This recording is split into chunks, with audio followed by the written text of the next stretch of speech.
Quando passou o sábado, Maria Madalena e Maria, a mãe de Tiago e Salomé, compraram perfumes para ungir o corpo de Jesus. E bem cedo, no primeiro dia da semana, ao nascer do sol, elas foram ao túmulo e diziam entre si: quem rolará para nós a pedra da entrada do túmulo? Era uma pedra muito grande, mas quando olharam, viram que a pedra já tinha sido retirada. Entraram então no túmulo e viram um jovem sentado do lado direito, vestido de branco, e ficaram muito assustadas. Mas o jovem lhes disse: não vos assusteis, vós procurais Jesus de Nazaré, que foi crucificado? Ele ressuscitou, não está aqui. Vede o lugar onde o puseram. Ide, dizei a seus discípulos e a Pedro que ele irá à vossa frente na Galileia. Lá vós o vereis, como ele mesmo tinha dito. Palavra da salvação. Glória a vós, Senhor. Aleluia, aleluia, aleluia, aleluia, aleluia, aleluia,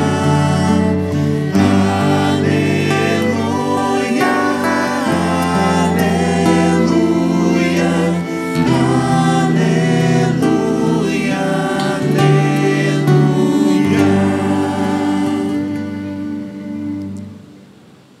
Caríssimos irmãos e irmãs, estamos celebrando a vigília pascal. Com esta celebração, nós iremos concluir o tríduo pascal. Esta é a vigília mãe de todas as vigílias. É a celebração litúrgica mais rica de conteúdo e significado. E nós então participamos dela com toda a devoção e com toda a piedade. Desde o início, quando nós estávamos na primeira parte desta celebração, na chamada celebração da luz, quando nós contemplávamos o círio aceso, que é uma imagem de Cristo ressuscitado, e o sacerdote que com ele entrava e dizia e cantava, quase que gritava: eis a luz de Cristo. E nós respondíamos: demos graças a Deus. Meus irmãos, nós precisamos pedir a Deus que coloque no nosso coração o Espírito Santo, que coloque no nosso coração aquela mesma fé com que os santos viveram estas celebrações. Quando nós na igreja às escuras, olhamos o círio aceso entrando e o sacerdote dizendo: eis a luz de Cristo, o sacerdote ele está dizendo: eis a vitória de Cristo. E consequentemente, eis a nossa vitória e a nossa salvação. E nós devemos responder com toda a gratidão: demos graças a Deus. Graças a Deus, Deus foi vitorioso.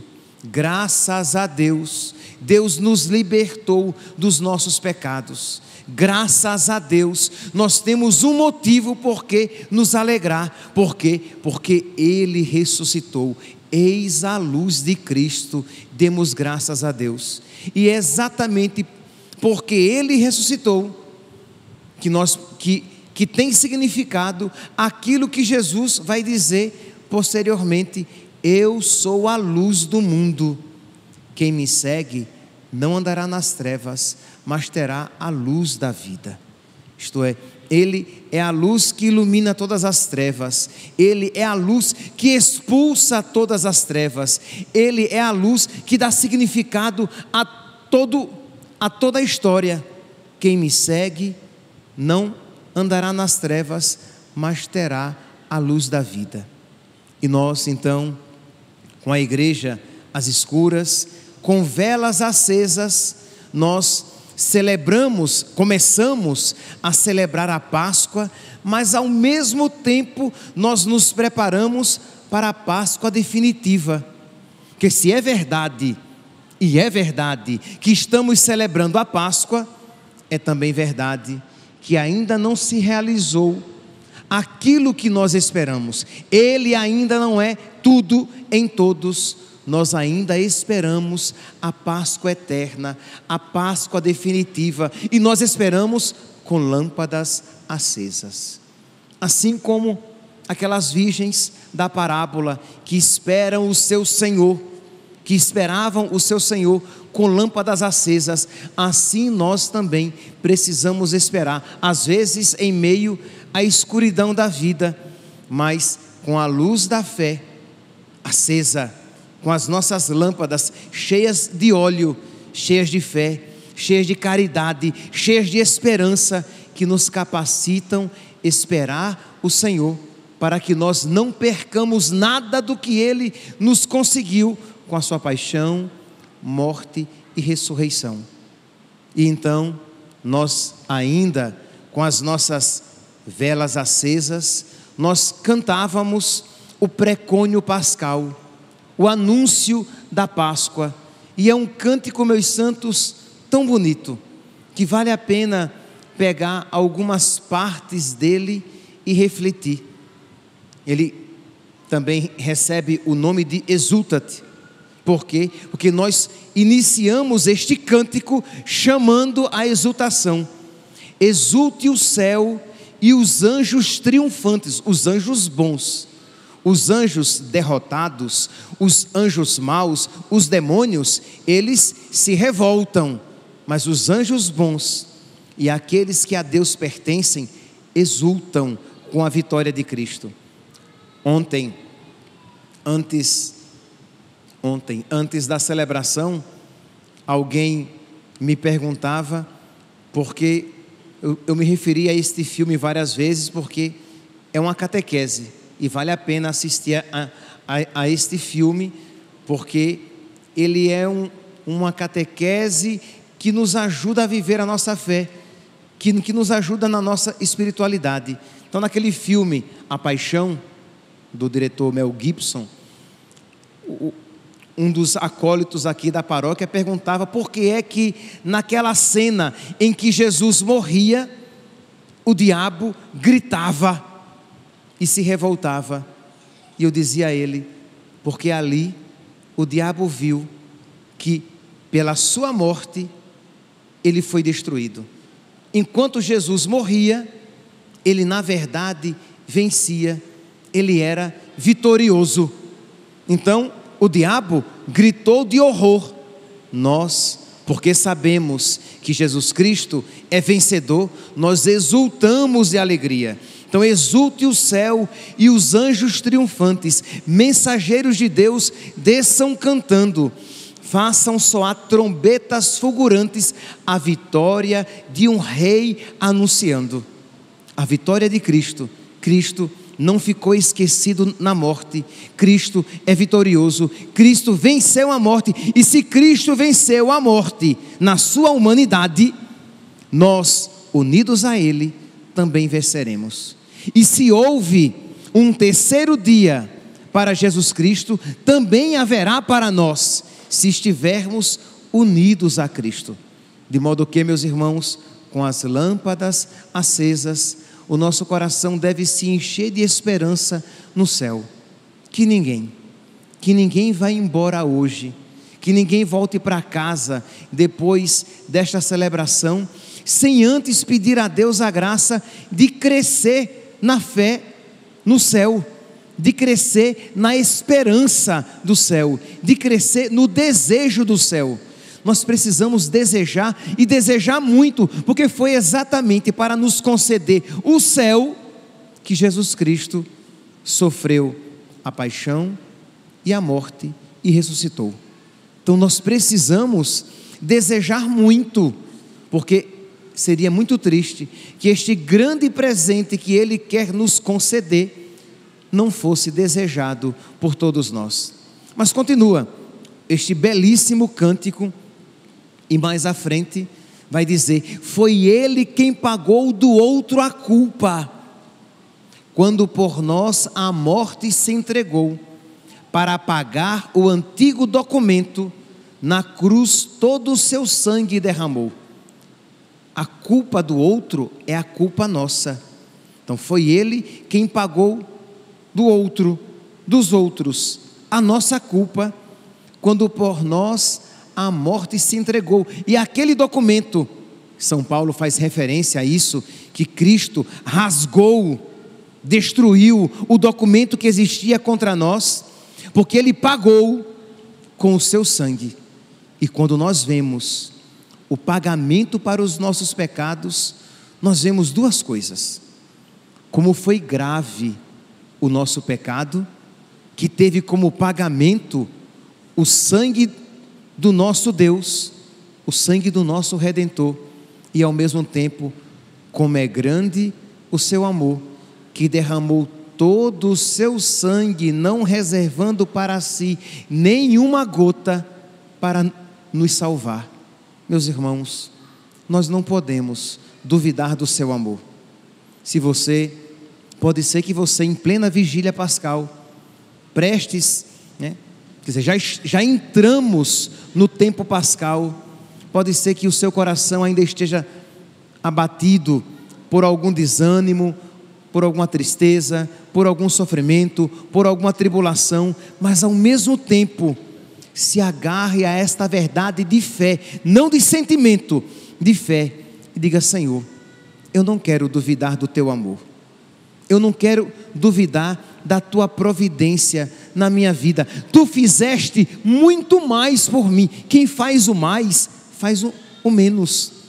Quem faz o que é mais difícil, faz aquilo que é mais fácil. Se Ele derramou todo o seu sangue por mim, por que Ele então não estaria comigo nos sofrimentos da minha vida? Então, redobrar a nossa confiança e a nossa gratidão, e não dar essa tristeza a nosso Senhor, porque a um coração que ama, não há maior tristeza do que a desconfiança do amor. Se você ama alguém, se você ama muito uma pessoa, e a pessoa desconfia do seu amor, isso dói muito, porque você ama muito aquela pessoa, e ela desconfia do seu amor, e ela não acredita nos seus gestos, ela fica sempre querendo que você prove que a ama mesmo, que a ama de verdade, fica sempre exigindo provas, porque ela desconfia da retidão das suas atitudes. Que nós não façamos isso com nosso Senhor, que nós, vendo o seu amor, que nós não duvidemos, mesmo que nós estejamos ainda passando por um vale de lágrimas. Mas continua: pois eis agora a Páscoa, a nossa festa, em que o real Cordeiro se imolou, marcando nossas portas, nossas almas, com seu divino sangue nos salvou. Aqui faz referência àquela leitura que nós ouvimos na Quinta-feira Santa, a segunda leitura da Quinta-feira Santa, do capítulo 12 do livro do Êxodo, que fala da Páscoa dos judeus, que eles deveriam ter um cordeiro ou um cabrito, e eles iriam comer aquele cordeiro como sinal da sua Páscoa, da sua comunhão com Deus. E vai São Paulo dizer: Cristo é o verdadeiro cordeiro, Cristo, nossa Páscoa, foi imolado, e o sangue daquele cordeiro deveria marcar as portas das casas dos hebreus que estavam no Egito, na escravidão, de modo que quando o anjo exterminador passasse, ele iria poupar as portas marcadas pelo sangue do cordeiro. Pois bem, este cântico faz menção àquela realidade do Antigo Testamento, quando diz que: pois eis agora a Páscoa, a nossa festa, em que o real Cordeiro se imolou, marcando nossas portas, nossas almas, marcando com o seu sangue, marcando com a sua graça, marcando com o seu Espírito. Quando nós, iremos daqui a pouco meditar sobre isso, quando nós somos batizados, os efeitos que Cristo alcançou com a sua paixão, morte e ressurreição, nos foram concedidos. Nós somos tornados filhos de Deus, herdeiro do céu, templo do Espírito Santo, membro da igreja, livre do pecado original. Nós recebemos uma marca indelével, uma marca indestrutível, uma marca que nunca será tirada. Filho de Deus, pertencemos a nosso Senhor. Nós temos um dono, nós temos um Senhor, uma marca, e esta marca deve servir de proteção para que o diabo, com as suas mentiras, com as suas propostas e as suas ilusões, não possa nos tocar, marcando nossas portas, nossas almas, com seu divino sangue nos salvou. Esta, Senhor, a noite em que do Egito retiraste os filhos de Israel, transpondo o mar vermelho a pé enxuto, rumo à terra onde corre leite e mel. Nós ouvimos hoje na terceira leitura da vigília, na terceira leitura do Antigo Testamento, que fala da passagem dos hebreus pelo mar vermelho a pé enxuto. E os padres da igreja vão dizer que aquela passagem do mar vermelho era apenas uma figura da nossa passagem do pecado, da escravidão para a graça, porque os hebreus passavam da escravidão do Egito para a terra prometida, e nós passamos do pecado para o céu. Percebe aqui, meus irmãos, quanta gratidão deve estar presente no nosso coração. Nós não podemos celebrar com indiferença, nós não podemos permitir que nada tire a devoção. E a devoção, ela não é sentimento. A devoção, ela é uma atitude que brota da fé. Quando você, contemplando esta verdade, com o seu intelecto iluminado pela graça, iluminado pela fé, você se regozija em nosso Senhor, você glorifica nosso Senhor, você agradece nosso Senhor por tudo que Ele lhe concedeu, não obstante o seu não merecimento. Então Ele, no dia do meu batismo, Ele me concedeu aquilo que Ele alcançou com a sua paixão, morte e ressurreição. Ele me fez passar ainda mais perfeitamente do que os hebreus que passaram pelo mar vermelho. Ele me fez passar do pecado para a graça. E nós, então, no início da celebração, cantando isso com as lâmpadas acesas, isto é, com fé, não apenas cantando com a boca, mas cantando com a alma, cantando com o nosso coração. Ó noite em que a coluna luminosa as trevas do pecado dissipou, aos que creem no Cristo em toda a terra, um povo eleito congregou. Nós somos povo de Deus, nós somos filhos de Deus, nós somos irmãos de nosso Senhor, nós somos cristãos, católicos. Que alegria, meus santos, que alegria. E isso não é soberba, isso não é prepotência, isso não é arrogância, isso é gratidão de quem recebeu uma grande riqueza, sabendo que dela não é merecedor. Isto é, Deus me fez católico, eu não sou pagão, eu não pertenço a nenhuma outra religião. Deus me deu a graça. Benditos aqueles que vieram às nossas terras trazendo esta fé, trazendo a nossa fé. Benditos os portugueses, que Deus os abençoe, porque graças àqueles missionários, a fé em Cristo veio a nós, e nós podemos pertencer à igreja de Cristo. Que alegria, meus santos. Ó noite em que Jesus rompeu o inferno, em que Jesus destruiu o inferno, ao ressurgir da morte vencedor, de que nos valeria ter nascido, se não nos resgatasse em seu amor? Se Cristo não tivesse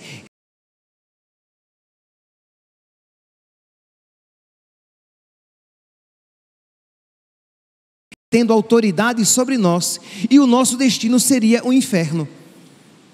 É porque nós não refletimos sobre isso, e achamos que o céu sempre nos foi garantido e nos é garantido. Não, meus santos, Se Cristo não tivesse ressuscitado, se Cristo não tivesse nascido naquela manjedoura, assumido a nossa humanidade, sofrido na cruz, derramado o seu sangue por nós, e por nós não tivesse ressuscitado, nós continuaríamos presas do diabo, destinados ao inferno, aos tormentos infernais, e para sempre. Quer dizer, quanta gratidão poder celebrar esta noite, mesmo que chuvosa, mas a noite mais iluminada de todas as noites, a noite mais importante de todas as noites, mais importante até do que aquela noite em que uma estrela brilhou no céu anunciando o nascimento do Salvador, porque nesta noite, aquele menino que nasceu, nos garantiu, nos alcançou a salvação de que nós precisávamos. Ó noite em que Jesus rompeu o inferno, ao ressurgir da morte vencedor, de que nos valeria ter nascido, se não nos resgatasse em seu amor? Jesus Cristo disse isso de uma outra maneira, quando disse: de que vale o homem ganhar o mundo inteiro e perder a sua alma? Jesus Cristo disse isso. De que valeria ter toda a felicidade que este mundo pode oferecer, se no final você vai passar o resto da sua vida, por toda a eternidade, nos tormentos infernais? De nada valeria. Pois bem, meus irmãos, com lâmpadas acesas, isto é, com fé, nós cantávamos, pela boca do sacerdote, todos vocês cantavam esta verdade, todos vocês diziam amém, é isso mesmo, é nisso que eu creio.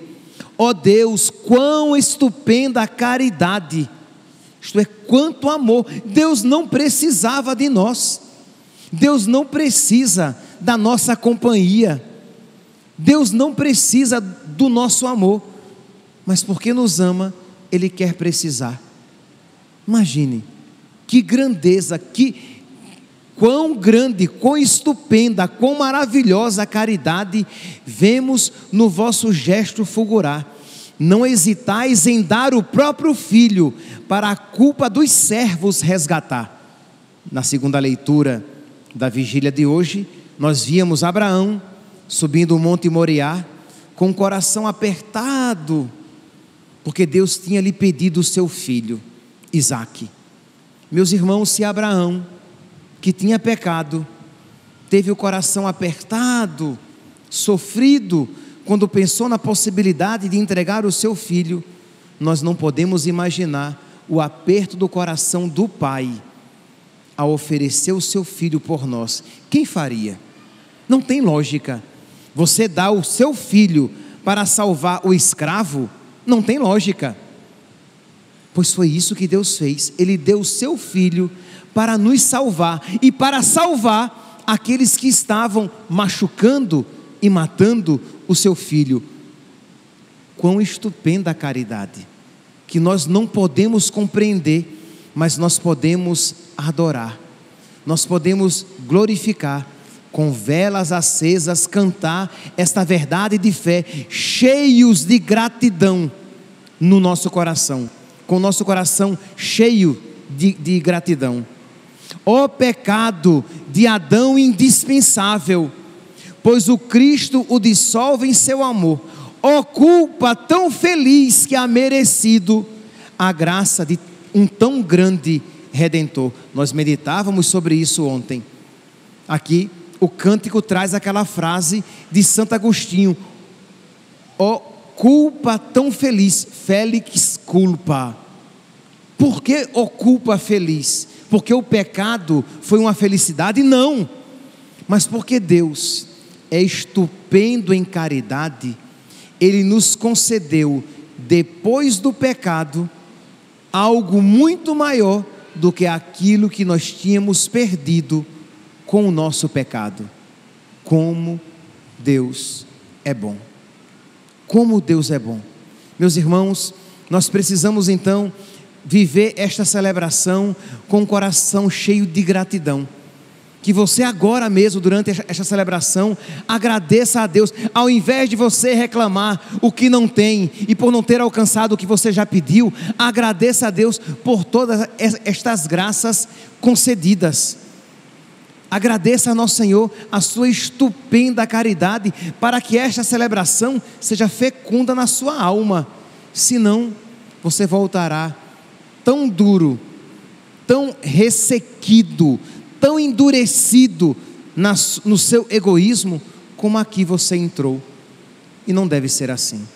Pois bem, mas esta foi a primeira parte da celebração.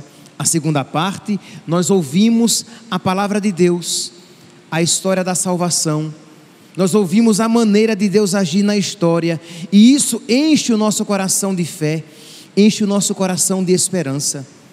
A maneira de Deus agir, como Deus é bom, então nele eu posso confiar, porque se assim ele agiu na história, assim ele continuará agindo para o futuro. Se assim ele agiu no passado, assim ele continuará agindo no futuro. Nele nós podemos confiar. Vem a terceira parte desta celebração, que nós iremos começar depois da homilia, que era para ser curta.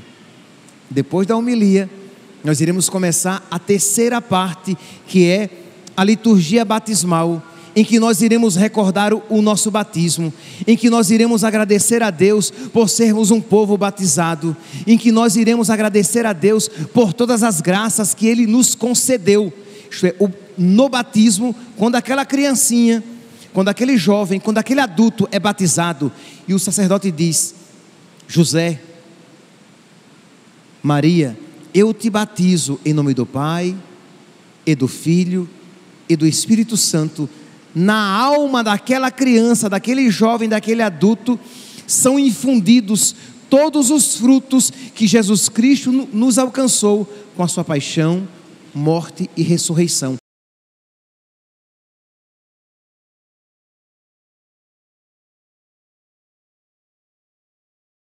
E nós, com toda a gratidão, iremos renovar a nossa fé, dizemos: cremos na Igreja Una, Santa, Católica e Apostólica. Nós iremos, com as velas acesas, renovar a nossa renúncia a Satanás e a todas as suas obras.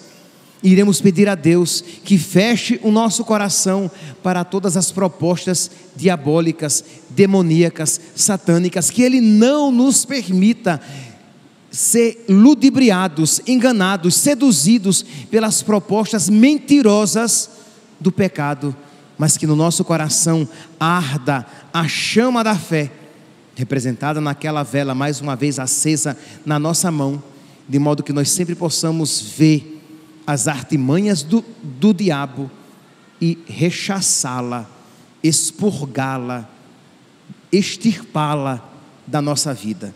Nós não queremos isso para nós. Nós queremos viver de fé, na obediência a Deus e aos seus mandamentos. Por isso renunciamos a todas as suas pompas, a todas as suas propostas, a todas as suas mentiras. E por fim, a quarta e última parte da celebração de hoje, a liturgia eucarística, em que nós iremos contemplar esta realidade do memorial do sacrifício de Cristo na cruz. Aqui no altar, misticamente, sacramentalmente, acontecerá novamente a cruz, a crucifixão e a ressurreição. É um sacrifício, e é por isso que nós participamos com toda a reverência, com toda a piedade, com toda a gravidade até, porque aqui novamente acontece o sacrifício da nossa redenção e a presença de Cristo ressuscitado. E aqui, ao participar desta Páscoa, nós fortificamos no nosso coração o desejo da Páscoa definitiva, da Páscoa eterna, da Páscoa final, quando Cristo será tudo em todos. E aí sim, meus irmãos, por causa disso e de tudo isso, vale a pena e tem significado essas palavras de São Paulo na leitura da epístola de hoje, quando ele diz: levemos versículo 4, quando ele diz, Romanos capítulo 6, versículo 4, levemos uma vida nova, isto é, vivamos uma vida nova, uma vida santa.